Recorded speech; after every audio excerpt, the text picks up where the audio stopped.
To the controversy that exploded this weekend, flowing from a basketball game between Catholic Memorial in West Roxbury and Newton North High School.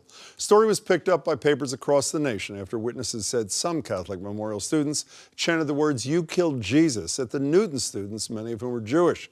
Afterward, the president of Catholic Memorial condemned what he called the abhorrent behavior, but some of his team supporters claim the whole incident started with homophobic chants from some Newton students aimed at the all-boys school.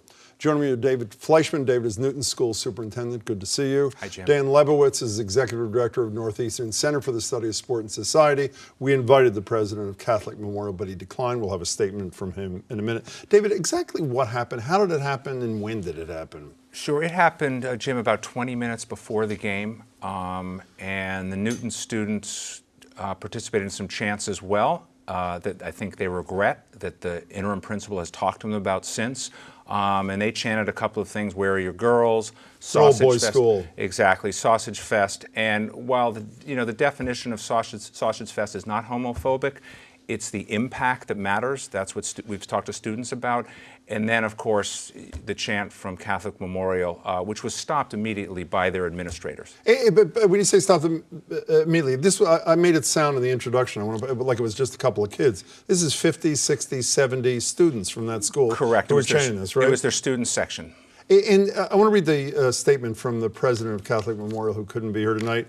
"We will use this incident as a teaching opportunity to help students understand the gravity of the actions of student fans, the hurt they've caused in Newton North High School, the residents of Newton, the broader Jewish community, and their school. There are no excuses for the actions of the student spectators who took part in the chanting. Their behavior was appalling. Their actions and words do not align with the teachings or the value system of our school or the Catholic Church." So while the principal, in my opinion, is an inexpert person, has said the exact right thing, in the Washington Post today, some parents at Catholic Memorial are saying your students started it, and they are considering things like Sausage Fest to be homophobic chants. You have any empathy for that position?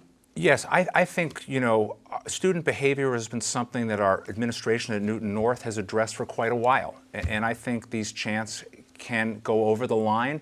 And in retrospect, I wish our students had not chanted what they did. And so you're talking about that too? Yes, absolutely. We are addressing this internally as well. Dan, I want to get you into this conversation.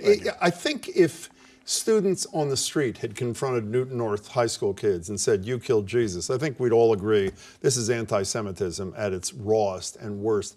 Is it anti-Semitism when it's a bunch of totally irresponsible, immature kids at a basketball game? Well, I think on both sides of the equation, using the phrase Sausage Fest and that type of thing about an all-boys school has homophobic implications. I think that saying you killed Jesus or the Jews killed Jesus has anti-Semitic implications. I think that you're looking at youth development, frontal lobes of young men and women in a group, and generally people act differently in mob behavior than they would individually. And so, in many respects, I look at Catholic Memorial's administration stopping the chant right away, saying all the right things, as sort of echoing what Cardinal O'Malley did earlier in the week when he was at Temple Emmanuel, talking about how the Catholic Church is celebrating 50 years of repudiation of the idea that was the day before this, from what I understand, too.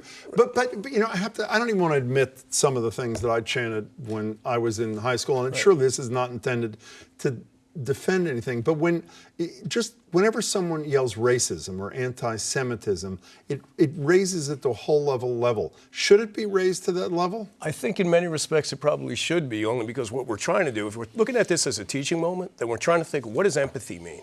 Empathy shouldn't mean pity. Empathy really is, what does the world look like from the person you're attacking's eyes out?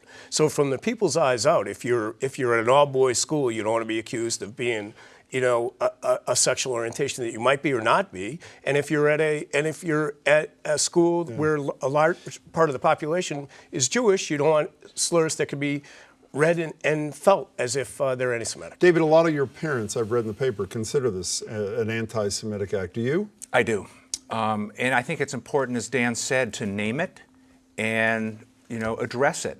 At the same time, for us in the Newton Public Schools, it's an opportunity for us to look within, because we have issues that we need to deal with. The principal addressed the whole student body today and talked about issues within our school district, racism, anti-Semitism that kids experience. Also the context, not that these students who were chanting this had obscene stuff, knew about it. You've also dealt with some anti-Semitism, some graffiti at, is it a middle school? Absolutely. Including, what is it? Day middle school. Burn the Jews scribbled onto a, so Abs- this can't be taken out of that context. What do you want? I mean, after the game, I think to their credit, was it the principal or administrator was there, had these kids shake the hand of the principal of Newton North, which I think Correct. is a wonderful first step. Absolutely. What more do they have to do, in your estimation, to, I don't want to say atone, but to show that they really get how wrong they were at this game? Yeah, I think they're doing all the right things. As Dan said, they are looking at their curriculum. They're talking to the Anti-Defamation League. It's a real opportunity for them. But honestly, Jim, our energy is focused on our own school and what we can do, because we have work to do, and this was a real reminder that we have more. How much of an outlier? You know, as we were talking, I'm thinking about Jeremy Lin when he was playing at Harvard, and then he was playing in the NBA. He was a huge star for a month and a half in the NBA, real good basketball player. Now he's out of Houston or somewhere. These anti-Asian chants virtually anywhere. I mean, you go to a baseball or a football game, it's all, this is not to excuse it. This is to condemn how omnipresent it is. This is all over the place. Hopefully not from high school kids, but it's everywhere, right? I think that there's a visceral nature in sport that, you know, fanaticism and fanhood, there's a very thin line. And when you start to get fanatic about your team or about the chances or cause of your team, you tend to get into that visceral space. Does it make it right? It absolutely does not make it right. And are we supposed to look at it like that teaching moment and then respond in ways that call that moment out and you know, as we were saying, create curriculum around it and make sure that that teaching moment doesn't get lost, because we're not trying to go backward. We're trying to have a conversation about same-sex being, you know, relationships being the evolution of mankind in many respects, or anti-Semitism being a scourge that needs to be removed. You seem to be an incredibly positive guy, much more positive than I am in similar kinds of stuff. So what is your final takeaway here, David? You know, this is an opportunity, and unfortunately this happens in our society all the time. And I think we have a special responsibility right now, given the national climate, to really work with young people and help them understand the impact of their language and their actions, because we need to make sure we can deal with it inside schools, because let's face it, outside schools, there's a lot going on. That's a wonderful point, David. It's good to see you. Thank you, Jim. Thank you so Thank much you very for much. your time, gentlemen.